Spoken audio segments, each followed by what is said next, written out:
Marriage has not changed so much as it has receded. People are marrying later than their parents and grandparents did, or not at all. But has marriage changed?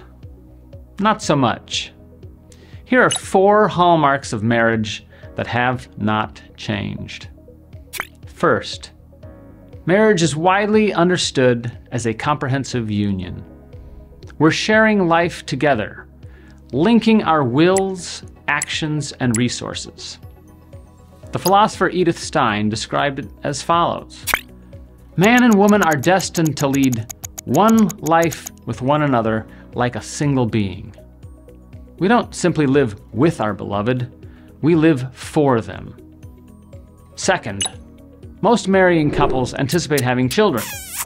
Even couples who intend to be childless often find themselves revisiting the conversation, so rooted is the notion of self-giving love. Nobody celebrates infertility. It is instead a source of profound sadness and disappointment. Third, people still expect marriage to be permanent, lifelong. Couples who marry intend to stay married, and we expect them to. Divorce is widely held to be lamentable. We don't celebrate those either.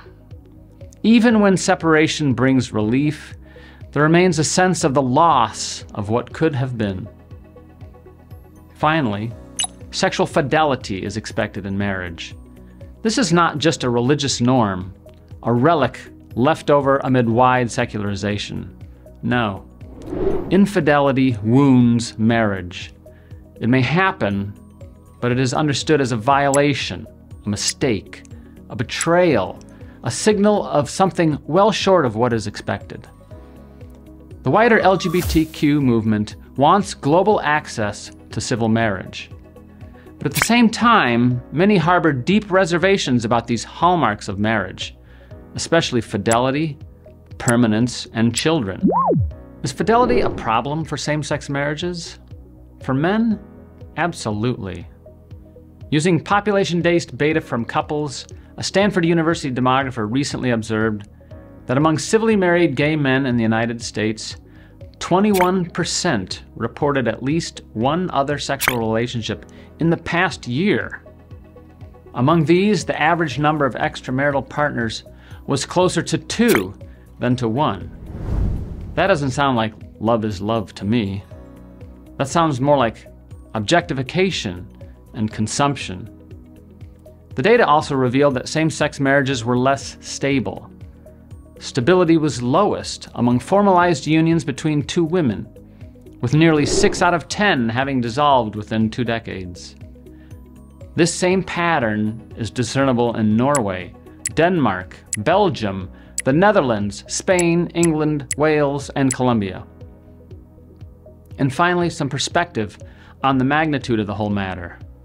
In the progressive Netherlands, where same-sex marriage had its birth, only 0.2% of all children are being raised by a same-sex couple, almost all of which are female same-sex couples. In fact, less than 200 children lived in coupled male same-sex households. That's not much. Maybe it's not such a good fit. What do these studies tell us? When marriage diverges from one navigating sexual difference, that is, a man and a woman in relationship, and moves towards one of sexual sameness, long-standing preferences become consolidated and magnified rather than moderated. You find less monogamy among men, more instability among women, and fewer children among both. These are fundamentally different types of relationships that we tend to see among marriages that exhibit sexual difference.